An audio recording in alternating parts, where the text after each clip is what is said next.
Ipinalabas ng Bangsamoro government ang kanilang dokumentaryo tungkol sa 6 na taong transition period mula na itatag ang Bangsamoro Autonomous Region in Muslim Mindanao o BARMM.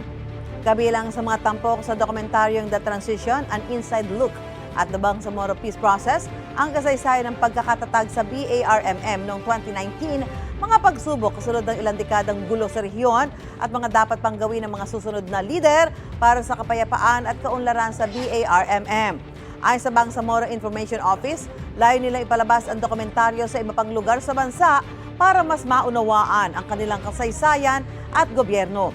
Bangsamoro Transition Authority ang namamahala sa BARMM mula na itatag ito noong 2019. Patatapos ang pamahala ng BTA pagkatapos ng BARMM parliamentary elections sa October 13. Gusto mo bang mauna sa mga balita? Mag-subscribe na sa GMA Integrated News sa YouTube at tumutok sa unang balita.